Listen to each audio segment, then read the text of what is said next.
दक्षिणी पेरू के शुष्क मैदानों में एक रहस्य है जो सदियों से वैज्ञानिकों, इतिहासकारों और यात्रियों को हैरान कर रहा है। नाजका रेखाएं, विशाल, जटिल भित्तिचित्र जो पृथ्वी पर उकेरे गए हैं, इतनी बड़ी हैं कि इन्हें केवल आकाश से ही सही तरीके से देखा जा सकता है। लेकिन ये रहस्यमयी प्रतीक किसके लिए बने थे? क्या ये देवताओं से संदेश थे, खगोलशास्त्रीय मार्गदर्शक थे, या फिर कुछ और?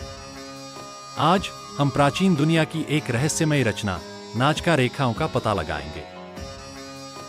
1920 के दशक में पुरातत्वविदों द्वारा खोजी गई इन विशाल डिजाइनों का आकार लगभग 200 वर्ग मील तक फैला हुआ है, जो सूखी, रेगिस्तानी भूमि पर उकेरे गए हैं।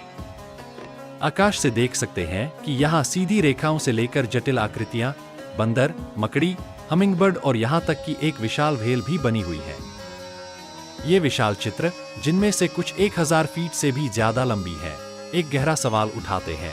नाजका लोगों ने हमारे पास जो तकनीकी साधन हैं, उनसे बिना ऐसी जटिल आकृतियां कैसे बनाई? इतिहासकार मानते हैं कि नाजका रेखाएं 500 ईसा पूर्व से 500 ईस्वी के बीच बनाई गईं, लेकिन इन्हें बनाने के तरीके पर आज भी बहस जारी है। इन डिजाइनों को बनाने के लिए लाल भूरी मिट्टी को हटाया गया था, जिससे नीचे की हल्की मिट्टी दिखाई दी। यह एक साधारण तरीका था, लेकिन इसका आकार हैरान करने वाला है। श्रमिकों ने साधारण औजारों का इस्तेमाल किया, फिर भी इतनी सटीक आकृतियां बनाई कि इन्हें पूरी तरह से केवल आकाश से ही देखा जा सकता था, ऐसा दृष्टिकोण जिसे नाजका लोग खुद नहीं देख सकते थे। तो इन रहस्यमयी रेखाओं का उद्देश्य क्या था? एक प्रमुख सिद्धांत यह है कि इन्हें धार्मिक या अनुष्ठानिक कारणों से बनाया गया था। ये रेखाएं शायद देवताओं को प्रसन्न करने के लिए किए गए अनुष्ठानों का हिस्सा रही हों, शायद देवताओं के लिए आकाश में चलने के रास्ते या भेंट के रूप में। कुछ विचारक मानते हैं कि ये आकृतियां पवित्र प्रतीक हो सकती हैं, जैसे कि मकड़ी, जो उर्वरता या पृथ्वी और आकाश के बीच के संबंध का प्रतीक हो सकती है। एक और प्रमुख सिद्धांत यह है कि नाजका रेखाओं का उपयोग खगोलशास्त्रीय उद्देश्यों के लिए किया गया था।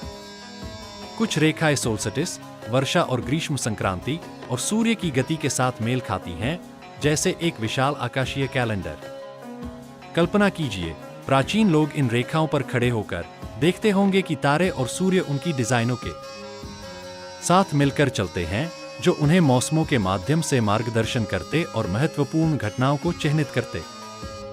शायद नाजका लोग तारों का नक्शा बना रहे थे या आकाशीय पिंडों की गति का बेहद सटीक तरीके से अनुसरण कर रहे थे।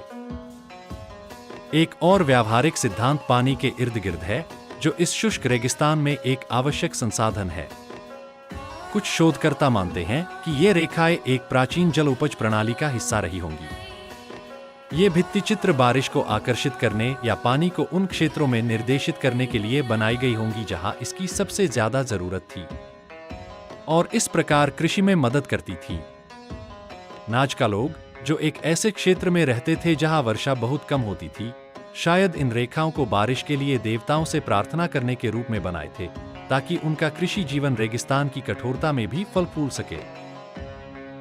कई सिद्धांतों के बावजूद नाजका रेखाओं का असली उद्देश्य आज भी एक रहस्य है। हम शायद कभी पूरी तरह से नहीं समझ पाएंगे कि नाजका लोगों ने इन विशाल डिजाइनों को बनाने में इतना श्रम क्यों किया, लेकिन उनका धरोहर स्पष्ट है। ये रेखाएं एक प्राचीन सभ्यता की कौशल और बुद्धिमानी का प्रमाण है, जो हजारों साल बाद भी हमें हैरान कर देती हैं। तो नाजका रेखाएं आपके लिए क्या मतलब रखती हैं? देवताओं से संदेश, तारों का नक्शा, या फिर शायद पृथ्वी के लोगों और आकाश के बीच अनंत संबंध का प्रतीक? चाहे उनका असली उद्देश्य जो भी हो, नाजका रेखाएं मानव रचनात्मकता के इतिहास में एक अद्भुत उपलब्धि बनी हुई हैं, और उनके रहस्यों का शायद कभी पूरा हल नहीं निकल पाएगा। तब तक ये एक विशाल रहस्य के रूप में खड़ी हैं, जो अगले व्यक्ति का इंतजार कर रही हैं, जो जमीन से ऊपर देखे और सोचे, ये रेखाएं हमें क्या बताने की कोशिश कर रही हैं। देखने के लिए धन्यवाद। अगर आपको नाजका रेखाओं की यह खोज पसंद आई हो, तो लाइक, शेयर और सब्सक्राइब करना न भूलें, ताकि आप और भी अतीत के रहस्यों के बारे में जान सकें।